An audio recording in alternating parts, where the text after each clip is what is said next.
One thing that we did, that was a lot of fun and enjoyment we had, was on our snowmobile trips.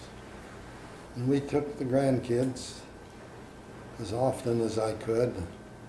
But anyway, we'd go out and cook out on the snow.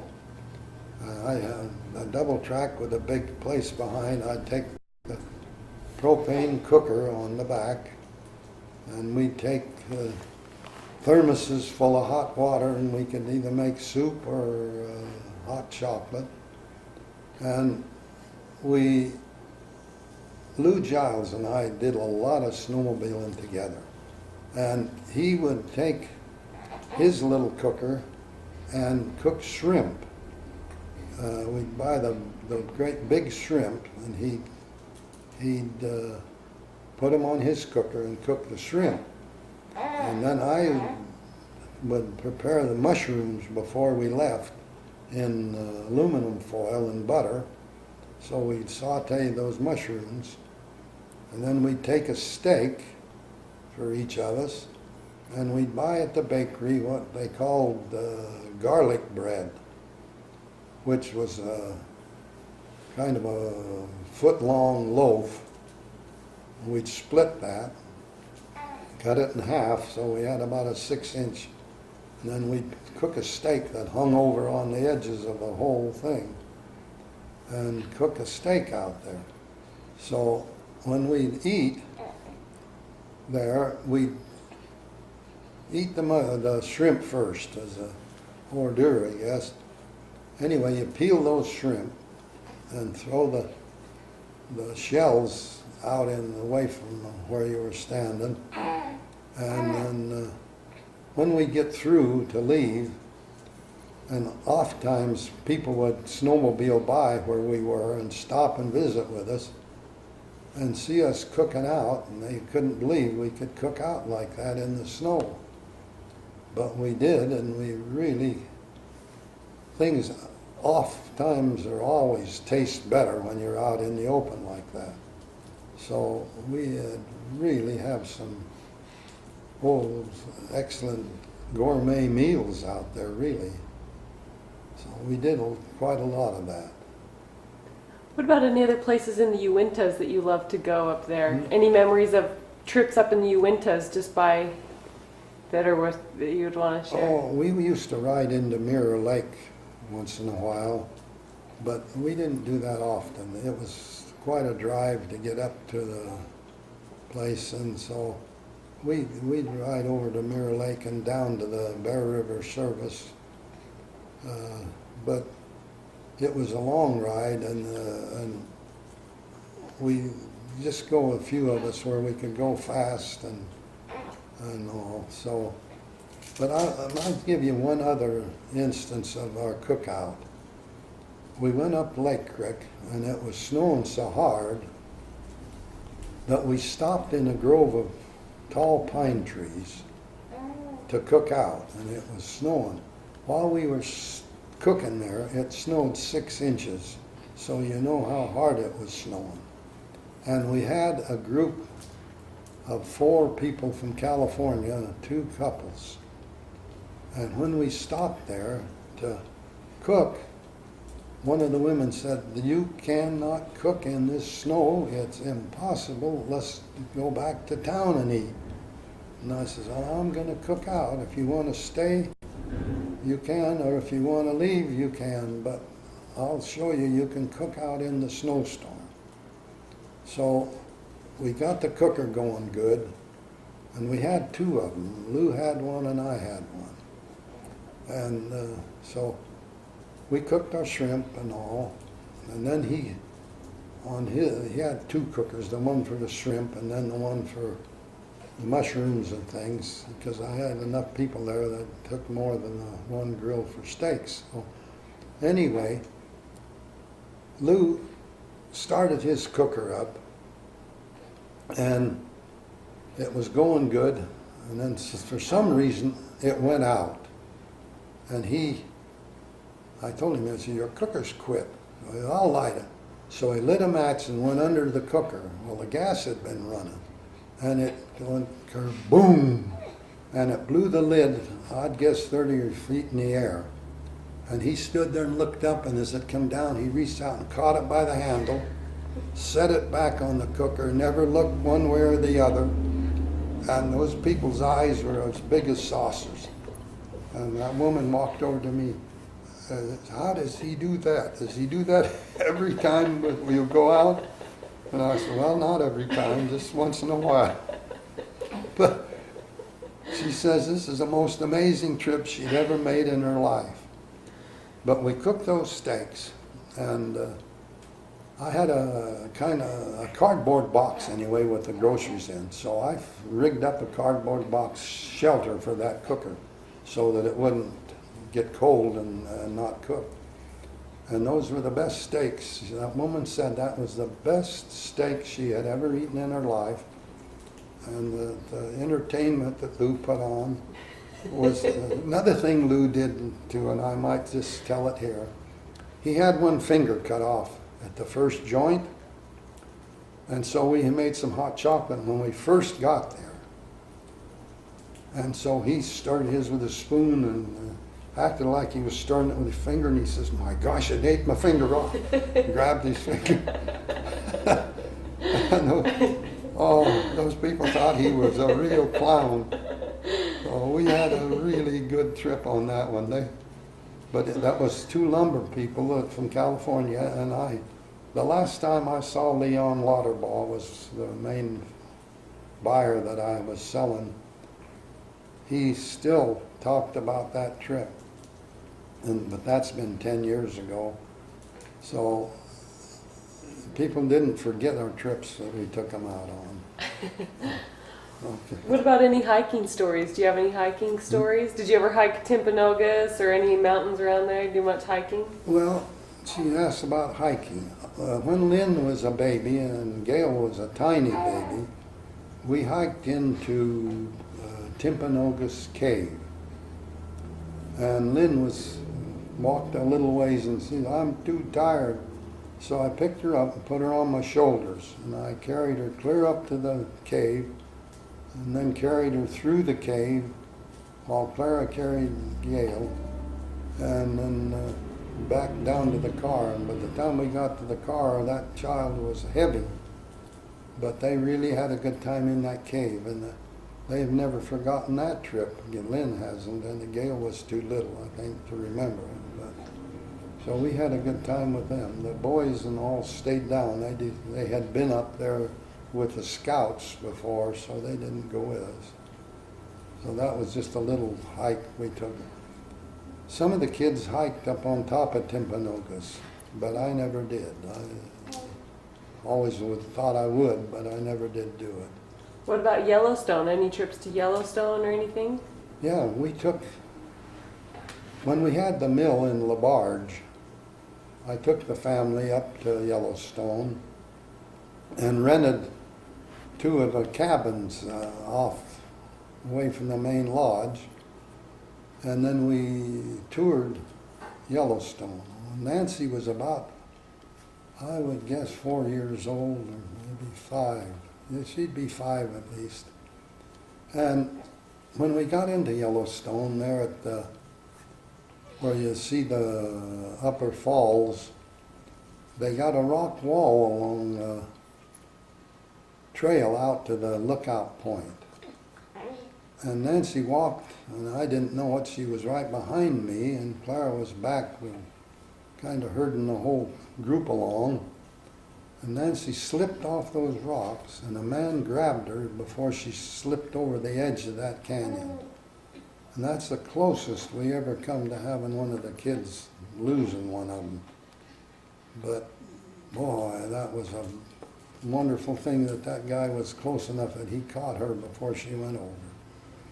But we had a great time there. They went to see the falls there, and geysers and Old Faithful.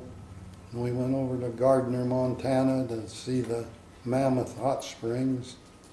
And so we had a good time on that. Was in the car in the middle of the summer. In the winter, we used to snowmobile into Yellowstone often. I don't know how many times I've been there, but a number of times.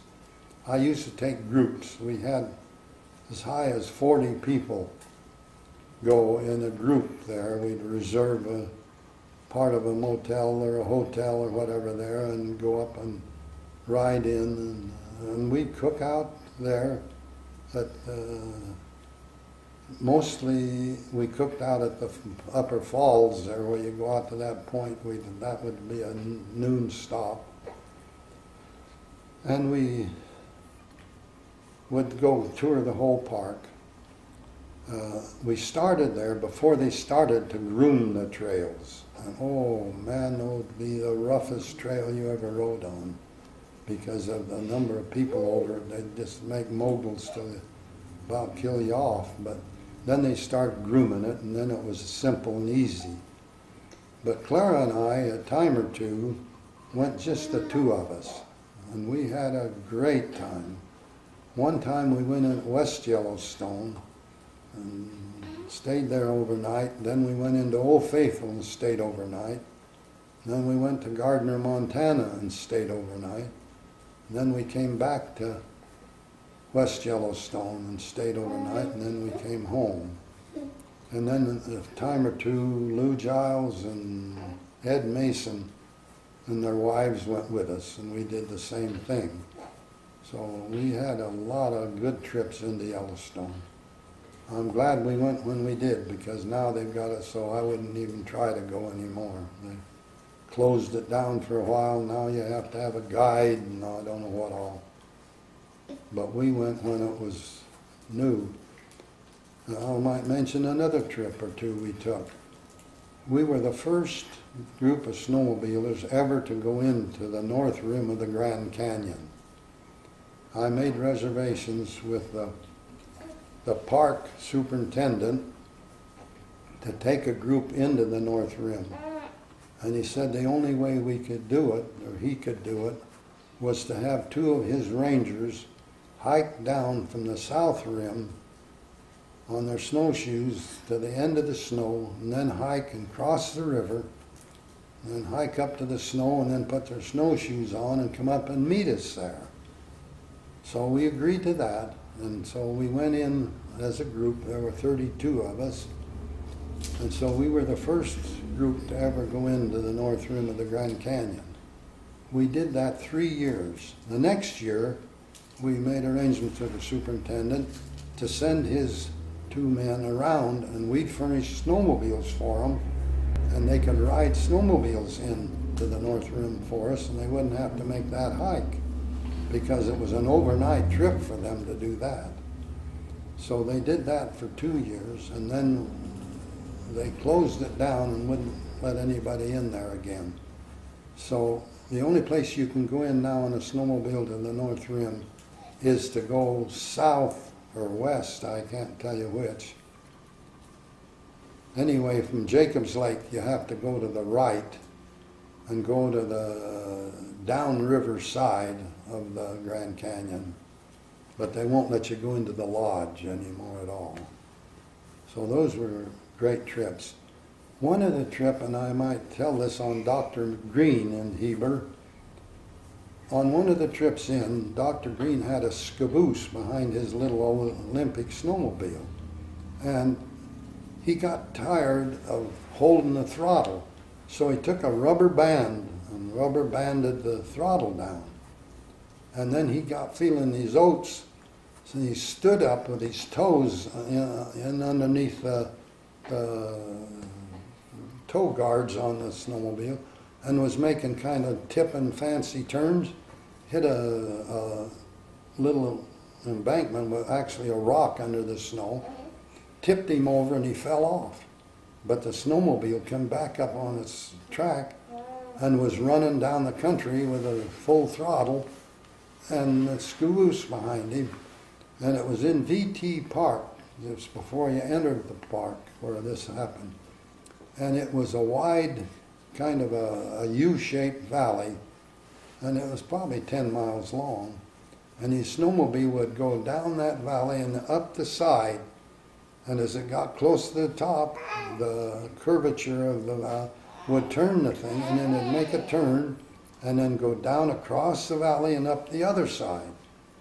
And so we had the factory representative with us, and he had a brand new TNT machine, which was the fastest one that Skidoo made at the time. So he said, "Doc, get on behind me and we'll catch that snowmobile." So they did. They got on and they chased that snowmobile down, and Doc reached over, grabbed the handlebars, and then slid off of the rep's machine and bulldogged that snowmobile by tipping it over. Then he reached up and shut the key off. So that's how he got it stopped. It never did any damage. If it had hit a tree, it would have demolished it. But it came close. They went across that valley 3 times before they finally got it stopped. Well, that was an experience that Dr. Green will still laugh at when you ask him if he ever used a rubber band anymore. That's all you have to ask him, and boy, he just whoop and holler. So we really razzed him for years over that. You mentioned some trips with Clara to Steamboat, Colorado. Anything you want to share with that? Well, yeah, I made lumber trips. I bought a lot of lumber from Kremling and Walden, Colorado, which is over behind the Rabbit Ears Pass from where we lived in Utah. And Clara would go with me, and we'd stop in Steamboat Springs, and we'd call ahead and make reservations at the motel, a nice new motel there. And I'd leave her there. I'd go up over the mountain, load the load of lumber, and then get back there about 4 o'clock, 5 o'clock, somewhere in there. And then she and I would go over into the pool across the street. And actually it was straight across the street from the motel. And it was an old, I guess they'd call it a resort type of place, where they had a huge hot spring. And they had individual rooms there where you could go in to a pool probably 10 feet long, and I'd say 6 or 8 feet wide, with a 6-inch pipe coming out with a soft flow of water, full pipe, but not under high pressure. And you could go into that hot tub.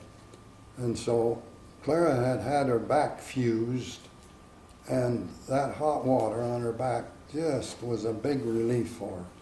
So every chance we got, we went over there. And I bought quite a lot of lumber there, so we went quite often over there.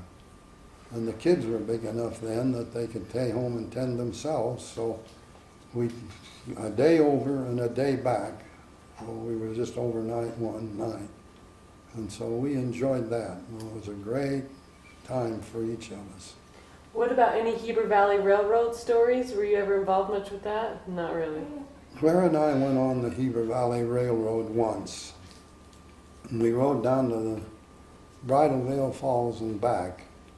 By the time we got back, we were so tired that we decided that was all we needed to ride that. So we did never go back. A lot of friends would come stay with us and want to go on it. So, but they ended up then just going to Vivian Park, which was about halfway. So that wasn't such a long ride. But we never did go with them again. But we did enjoy the ride, but we were tired when we got back. And you mentioned you got great marital advice when you were married from Joseph Fielding Smith. What marital advice do you think really helped you guys in your marriage, or that you would tell your grandkids? Well, one thing President told us, and this was Joseph Fielding Smith, that never to go to bed with an argument unsettled. And that was something that helped me all my life. We never did. We had disagreements, but we never went to bed until it was settled. And so it didn't build in the night and build the next day. We had it settled before we went to bed.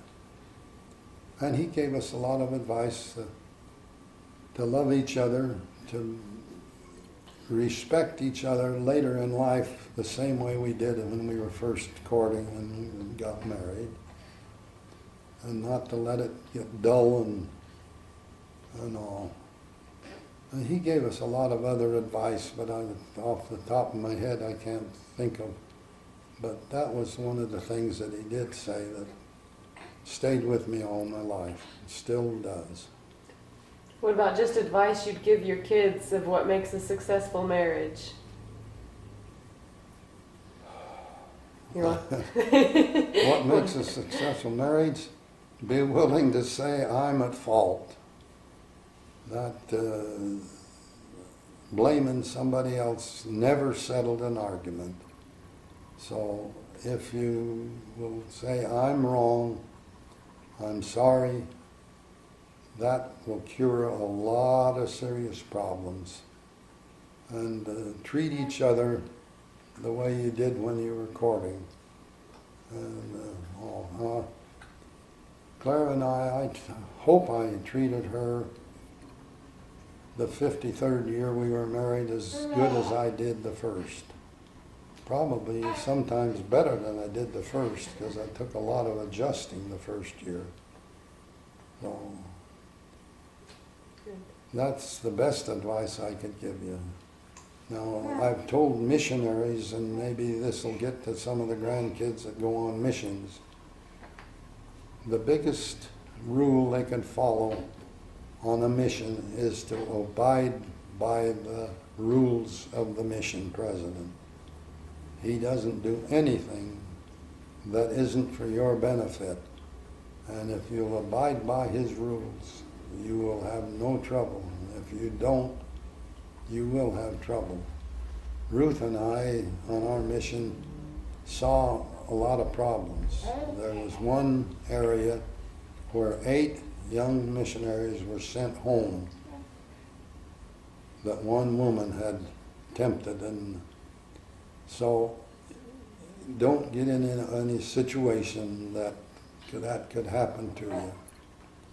So be good.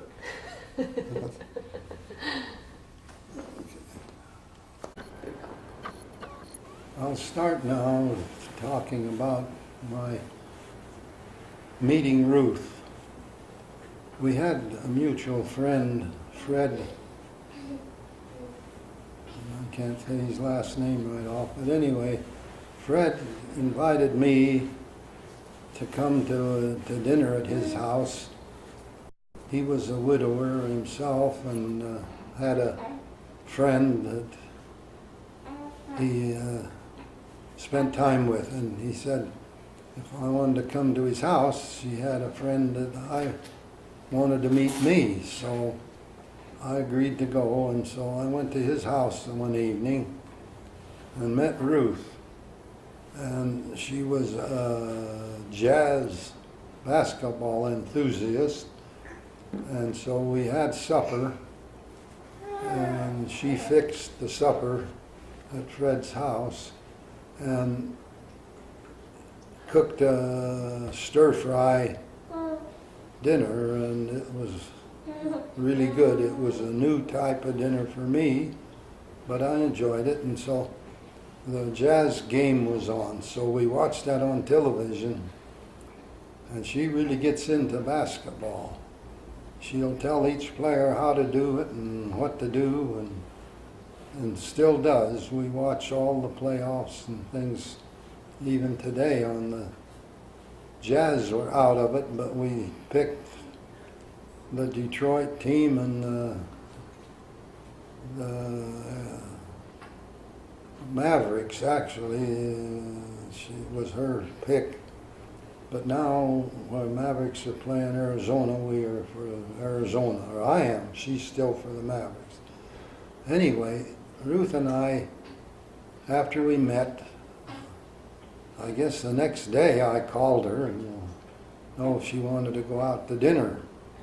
So we went out to dinner, and I didn't understand that she was a vegetarian at the time till we went out to dinner. And I could not figure out why she ate. We went to a really nice steakhouse, And she had ordered a pasta dinner. I couldn't figure that one out. Anyway, so then she told me why. And I could not understand a vegetarian. I thought all they ate was lettuce and tomatoes. But anyway, we started to date pretty steadily then. She would come down to my house and fix lunch so that when I left the mill, I'd come home and she'd have lunch fixed in my house, and then that evening she'd fix supper at her house. So we went back and forth that way for quite a few months, actually. And so we made a few trips. We, in my trailer and pickup, we went down to Durango, Colorado, and we took Jamie with us, I guess as a chaperone anyway. He was 8 years old, and you couldn't have done anything that he didn't know about. So we figured, well, we were safe that way. So we went down to Durango and rode the railroad up to Silverton, Colorado, and then back. I had a good time. We went to Mesa Verde National Park and had a real good trip. And we were gone about 4 days. And then another trip we took, Jamie with us, up to Jackson Hole, Wyoming. And we stayed in a campground down on the Hoback. We went swimming up to the Granite Hot Springs, which is back up a canyon there out of the Hoback country, and a natural hot spring, which we really enjoyed. And Jamie enjoyed the swimming pool and things there at the campground. So we stayed a few days there. And we went down through Star Valley on the way home. And we dated back and forth there. And so somewhere along the way I asked her to marry me. And she said she'd think about it. Come back and said no, she didn't want to get married. She was happy being single. So I kept, I guess, persistent about it, and so she finally agreed to it. And we were going to get married in June. And as it come up close to the time, she decided she didn't want to get married. So wasn't going to take on the responsibility of washing clothes and doing all that type of thing. So okay, so we went along a while, and I kept persistent about asking her to marry me, and she finally agreed again. And so this went back and forth 3 times. She said yes, and 3 times then she said no. And so her friends, as we'd meet them somewhere, they'd ask us now, is it on this week or is it off this week? So they had a good time razzing us on that score. But I finally convinced her that it would be good for her and good for me. So we got married on the 2nd day of September in year 1999. And I lived then in her house, and we put mine up for sale.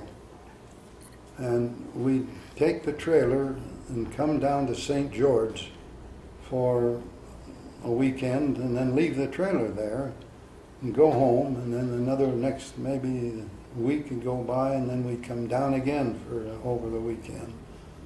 And we did that all that winter. And then we decided that it would be a good place for us to live down here. And so we spent a couple of months actually looking for a house down here. And we looked at least 50 houses in the St. George area before we found the home that met everything we wanted. We had a list of everything we wanted in a house. And this house had it, every one of them. So we made an offer on it and got the house and bought it. Went home and we were able to sell her house. So that then we had both houses sold and bought this house. And then we decided then to retire and come down here. So I gave Jack a notice that I was going to give it up, the mill work up, and retire. So we agreed, and then we decided to take the trailer and the pickup and take a 3-month trip to Alaska. I'd always wanted to go there, and so should she, so we took off. The day I retired was the 7th day of June, and we headed for Alaska. We went up through Idaho, up into Montana. We went through Glacier National Park, and Waterton National Park, and then went from there on up to Banff National Park. And we spent several days in each place. And then we went from Banff up to Jasper. And we really enjoyed Jasper National Park. And they had what they called Whistler Mountain in Jasper. And you ride a tram straight up and side of a mountain and come out on a ridge point, just right out on a point of a ridge. And then you could hike along that ridge for 200 or 300 or 400 yards, and then it started to open out onto a big mountain. And we climbed 5.5 miles up that mountain to the summit. And halfway up, we met 2 photographer fellows from Chicago. And they stopped us and said, "Where you intend to go?" And I told them, "Up to the top." "Oh, you can't make it up to the top. That's a long, hard walk." We had to give up before we ever got to the top. And they talked to us a while and said, "Could we take your picture?"